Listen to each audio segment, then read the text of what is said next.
Between 1995 and 1998, 25 young people in Great Britain developed some unusual symptoms. They had difficulty standing, walking, and feeding themselves. They also experienced severe memory loss. Most died within a year of developing symptoms. Medical investigators searched for clues. What was causing these deaths? And were they somehow related?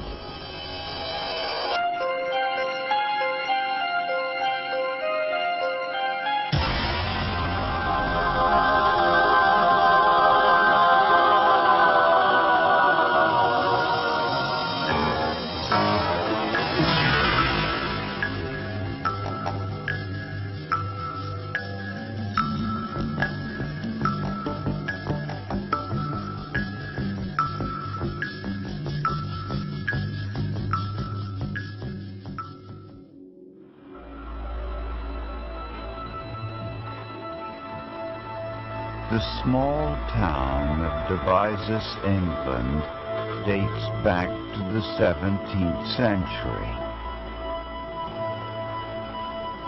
About 2 hours west of London, the town is surrounded by lush farmland.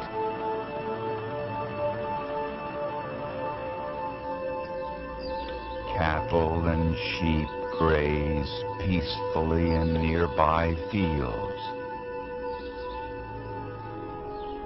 Stephen Churchill lived in Devizes with his parents and his sister Helen. Stephen was a normal teenager, active, fun-loving, a good student. Stephen was a typical British schoolboy. The days were never long enough. He had lots of friends. He was in the Air Training Corps, and he liked school, he liked sports, and life was just very busy for Stephen. Stephen Churchill set high goals for himself and planned to join the Royal Air Force. But in July of 1994, he began to show signs of depression. He was distracted, confused, and had problems remembering things.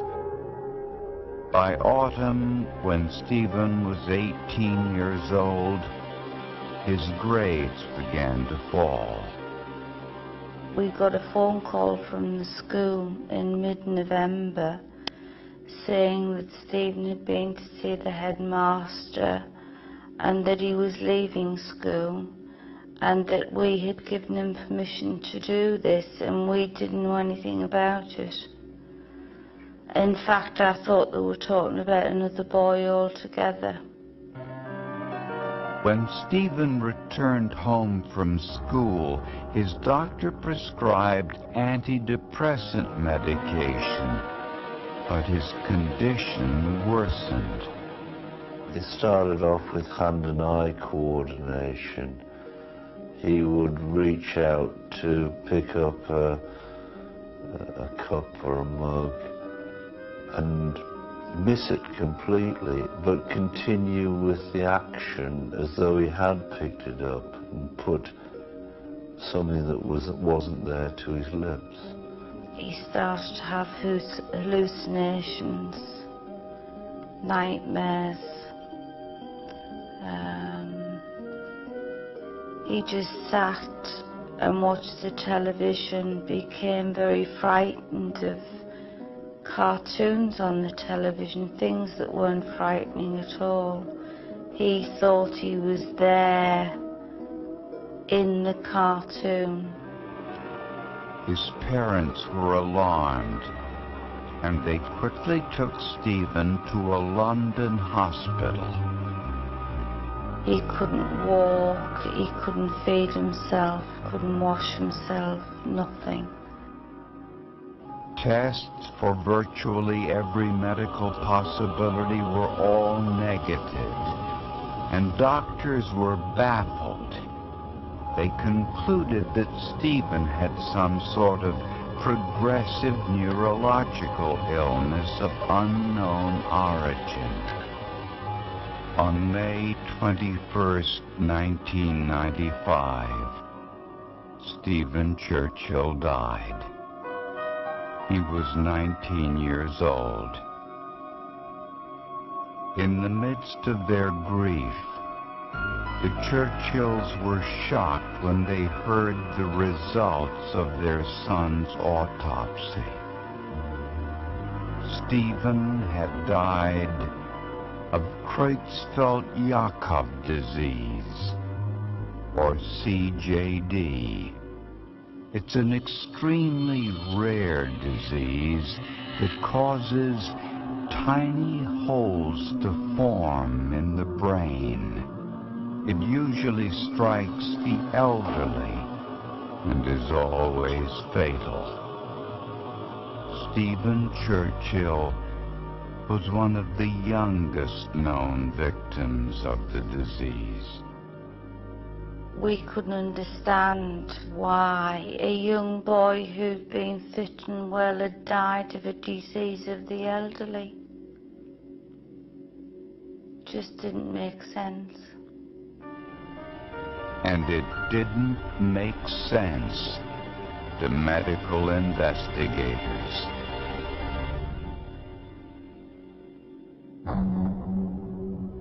When Stephen Churchill died of CJD, a neurological illness which usually strikes the elderly, doctors were alarmed.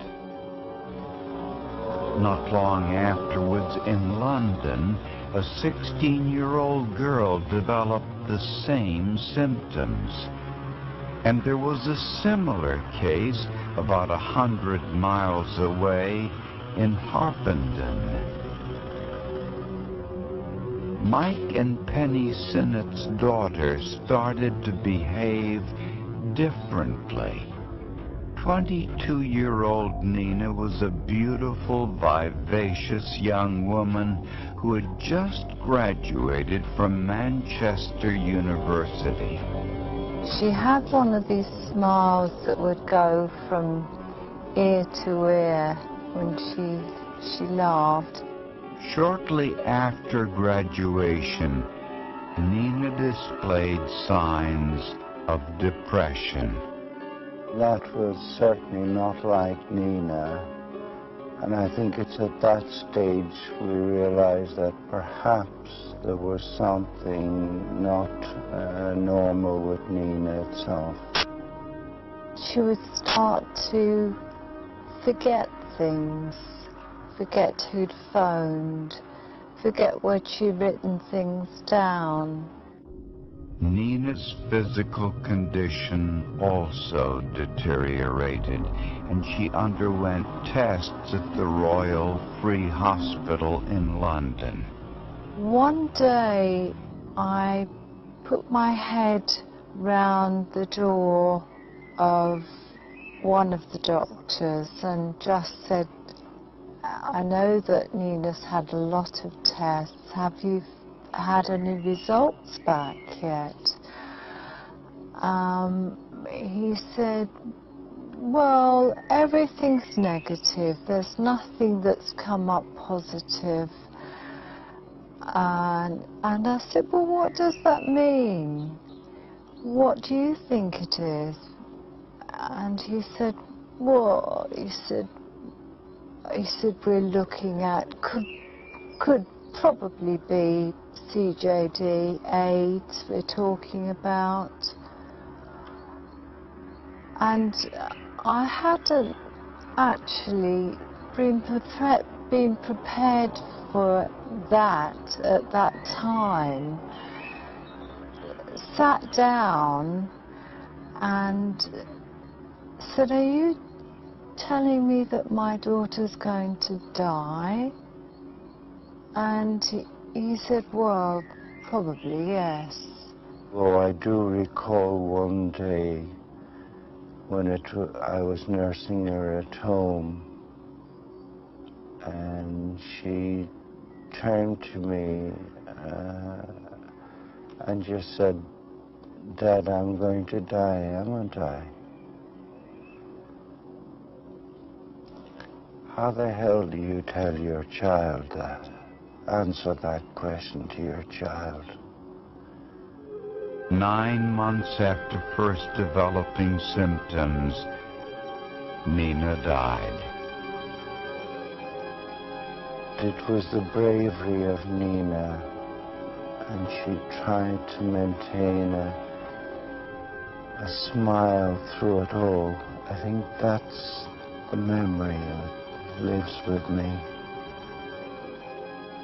Since Nina's doctors suspected that she might have died of CJD, her brain tissue, along with Stephen Churchill's, were sent here to the CJD surveillance unit in Edinburgh, Scotland.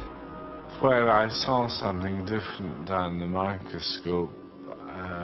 It was very striking and very surprising, and then I immediately began to think of why is this different? Have I missed this before? Have I not noticed it before? Dr. Ironside had examined over 200 cases of CJD, but he'd never seen anything like this before. These brain samples were filled with plaque or fatty deposits, and the brain tissue surrounding the plaque was almost completely destroyed. One of Dr. Ironside's colleagues called the slides the most terrifying thing he had ever seen. Dr. Ironside noticed cellular changes in the brain, which meant this was a new form of CJD, one they called New Variant CJD, but they weren't sure what caused it. Within months, there were even more cases. The CJD surveillance unit interviewed all of the victims' families using a 22-page questionnaire. They asked about diet, travel habits, occupation, anything that might shed some light on this new illness. According to the survey, all were young and fell ill within a short time of one another. They were from all over Great Britain and not clustered in any one geographic location. For most, the first symptoms included depression and memory loss. Can you tell me what day this is? The patients had difficulty walking, standing, and even feeding themselves. It's a ghastly illness. It's absolutely horrific. I think it's extremely difficult for families to watch someone that they love going through this. It's a very brutal illness. Scientists realized that the physical symptoms of new variant CJD were similar to a disease which was striking cows in Great Britain. Farmers called it mad cow disease. The medical term is bovine spongiform encephalopathy, or BSE. It's a fatal disease that first broke out on this farm in England in 1985. Scientists don't know what's causing it or where it came from, but they are worried. The cattle are hyperexcitable. They react more strongly to light and sound and sudden movements, where they'll become more in a panic stage. They too have trouble getting up, have difficulty walking and placing their feet. The brains of cows with BSE were riddled with tiny holes like a sponge, identical to the brain tissue of Stephen Churchill, Nina Cadwallader, and the other victims. But what caused mad cow disease? And could it have jumped species from cows to humans? A grisly clue lay thousands of miles away on an island in the Pacific Ocean. In the 1950s in New Guinea, there was an outbreak of an illness in the Foray tribe similar to CJD. Members of the tribe called it Kuru. Kuru in the native language of the group in New Guinea that suffered from this disease means fright or shivering. Kuru victims became uncoordinated, staggered, and eventually lost the ability to walk or stand. They usually died within 9 months.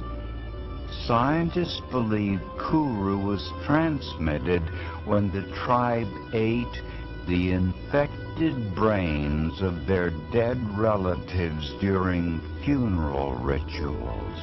The infectious agent is all over the body, inside, but primarily in the highest amounts in the brain. And brain was among the organs that were eaten. The outbreak of Kuru stopped when the practice of cannibalism was halted in the 1960s. But what did cannibalism have to do with mad cow disease in Britain 3 decades later? During that time, cows in Britain were undergoing a change in diet. They had been herbivores, feeding on grass and grains. But over time, their diets were supplemented with scrap remains of slaughtered sheep and other cows. With this new diet, the cows not only turned into carnivores or meat eaters, they became cannibals like the Foray tribe. And scientists suspect that cows were eating the remains of sheep that had a form of spongiform encephalopathy called scrapie. Scrapie's been known for about 250 years in the world. Then it got the name from them rubbing. They think that they're itching, that they have itch sensations, and so they rub along fence or fixed objects. The theory goes that after cows ate the scrapie-infected sheep, they developed their own form of spongiform encephalopathy called BSE, or mad cow disease. And this was passed on over time as more infected sheep and cow remains were fed back to cows. So you had this recycling of cattle carcasses as well as the scrapie-infected sheep carcasses, which amplified the amount of infectivity, and the epidemic took off. The British government outlawed the practice of feeding most sheep and cow remains to cows in 1988, but not before millions of pounds of contaminated meat had entered the food chain.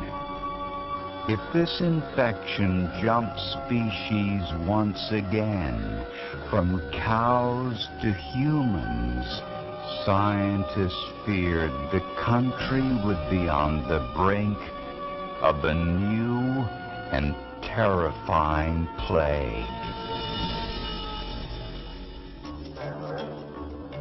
By 1997, there were 21 confirmed cases of new variant CJD in young people throughout Britain. Scientists wondered whether meat from cows infected with mad cow disease killed Stephen Churchill, Nina Cadwallader, and the other 19 cases. Had this form of spongiform encephalopathy in essence jumped species from sheep to cows and from cows to humans? There exists a biological species barrier which makes it difficult for a disease to jump species.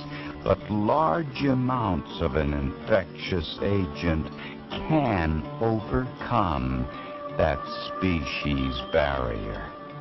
The amount of infection that is needed to produce a disease when you cross species is much greater than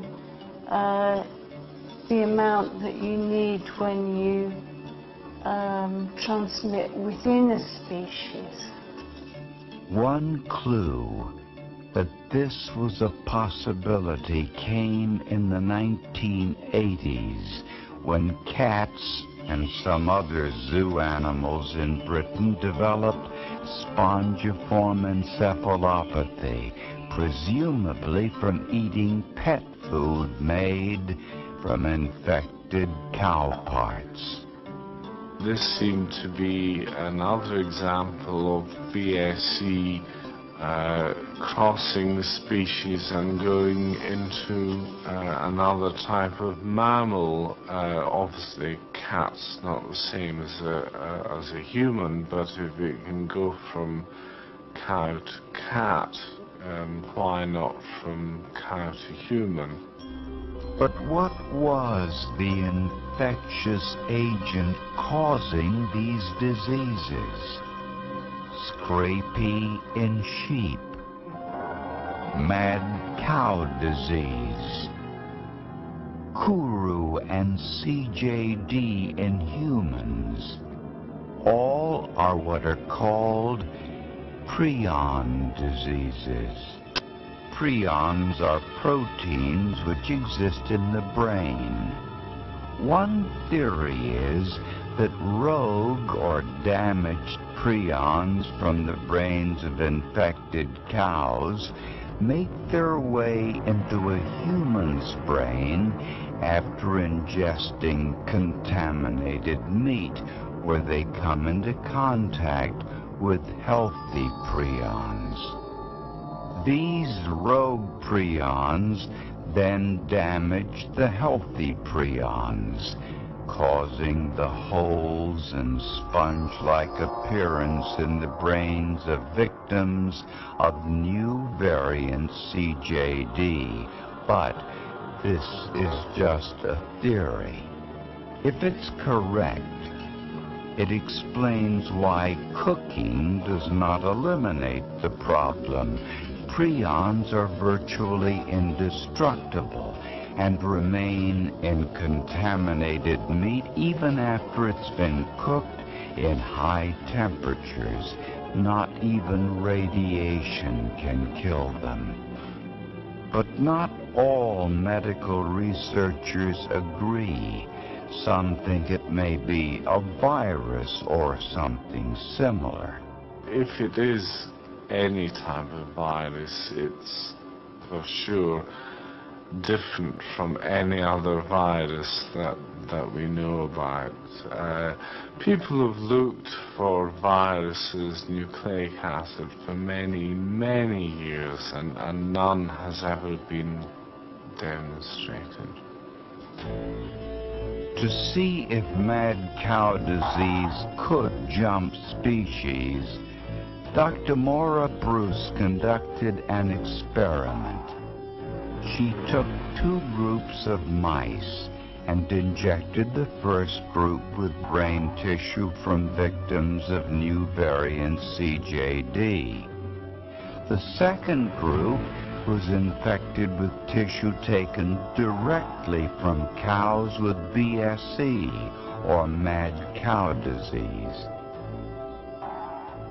After death, the tissue in their brains were analyzed. We saw a very similar pattern of disease in these mice to the one that we'd previously seen in mice infected with BSE from cattle. The demonstration that the same strain of agent was involved in new variant CJD and BSE strengthened the link between the two. The likelihood of a link between mad cow disease and new variant CJD in humans was finally established. Clearly, it was very disturbing. If that were the case, it was quite likely that there would be more cases of this type of CJD linked to BSE, and that might have major public health consequences.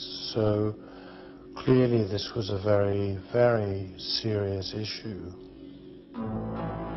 But the question remained, how many others who ate contaminated meat in England were going to die?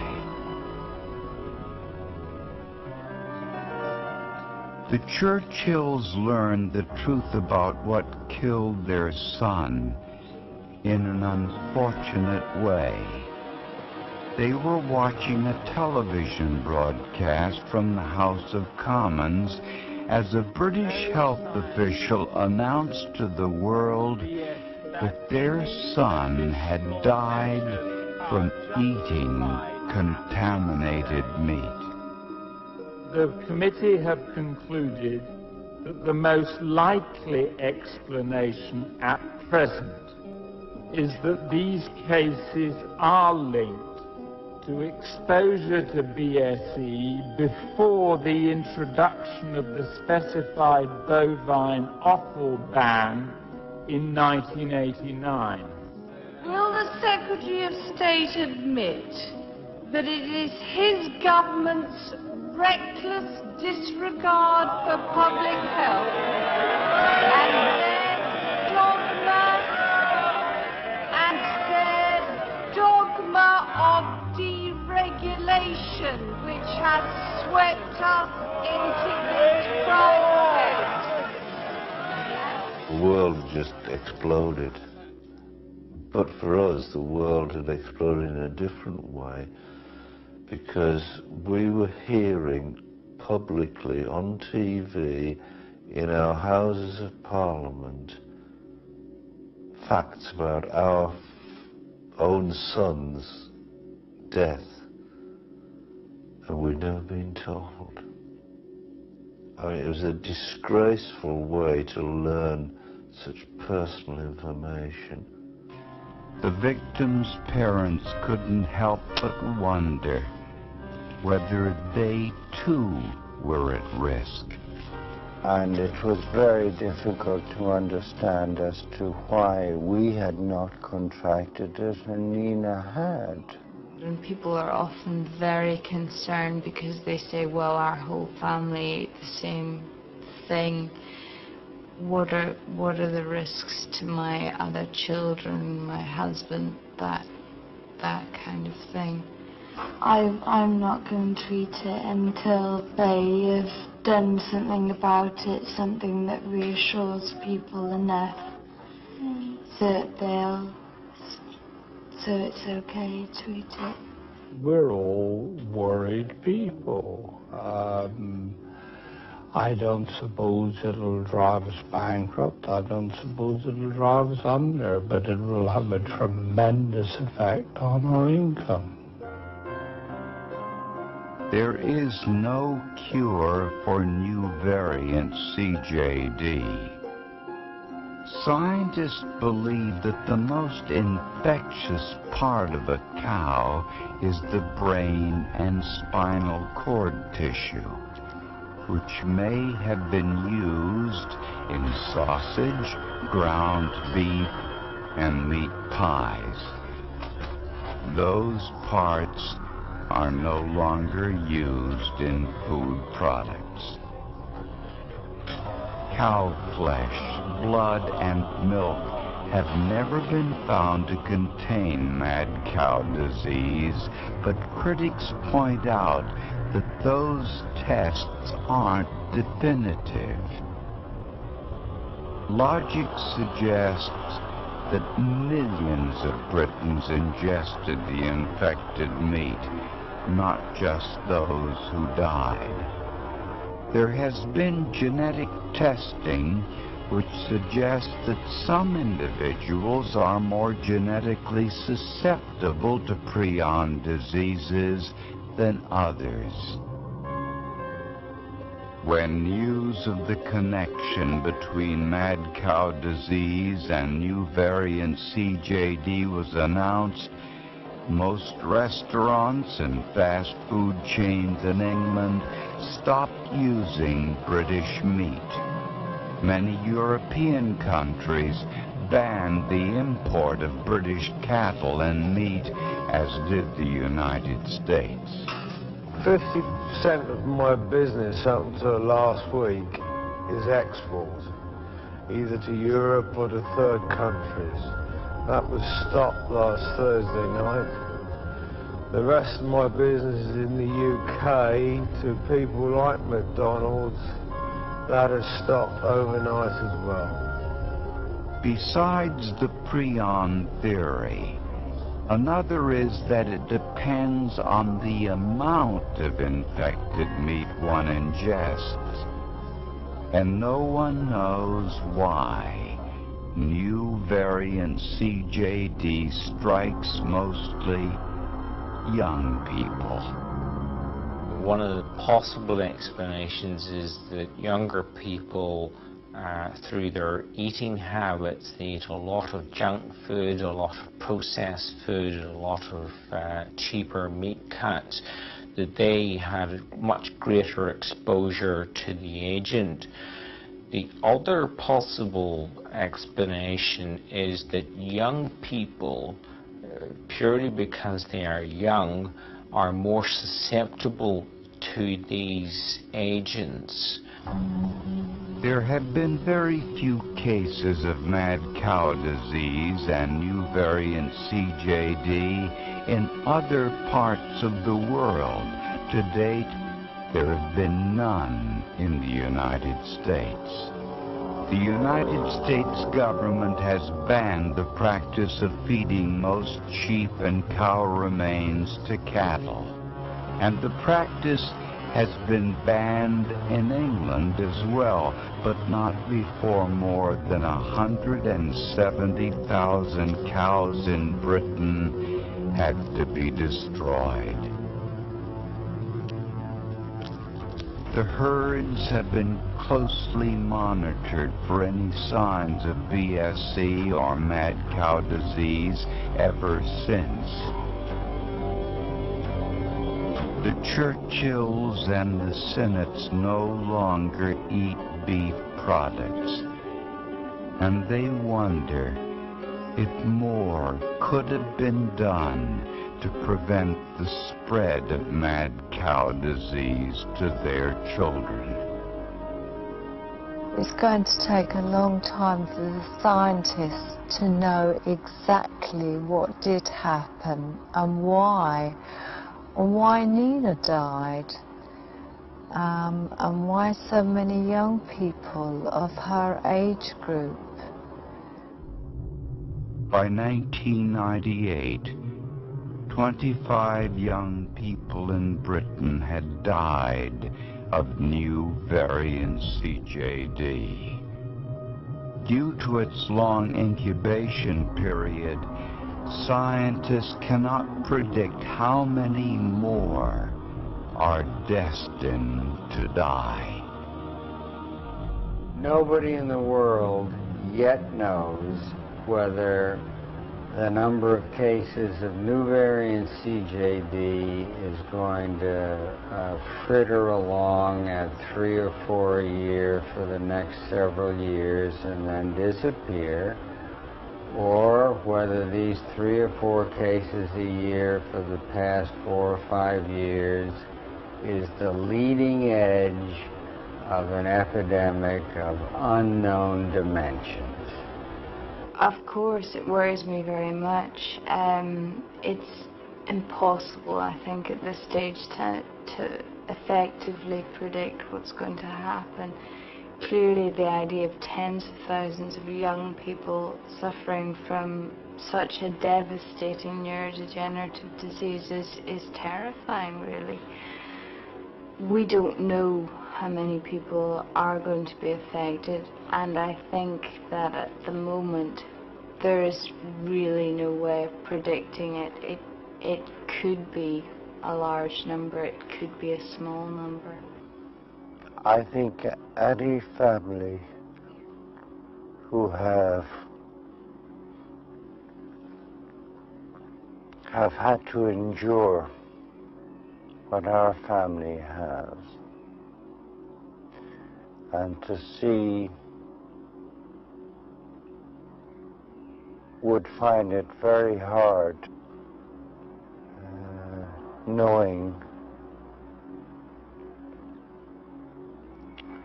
that there is no way of knowing what you're eating is safe, and nobody can give you absolute assurance that it is now safe or will be safe in the future. So far, none of the other families, including ourselves, have had other victims in the families. There's none of them connected. So we just have to wait and see and wait for the science to give us the answers. I used to think cows were lovely animals. We had a farm in the family. We used to go there. I used to spend my summer holidays there. Steve and Helen spent their summer holidays there. We went as a family. We used to feed calves, and we used to go and stroke the cattle. And the cattle have the most lovely eyes. Not now, not for me. They have haunting eyes. They have a sinister look. Because could that animal be harboring the disease? I don't know.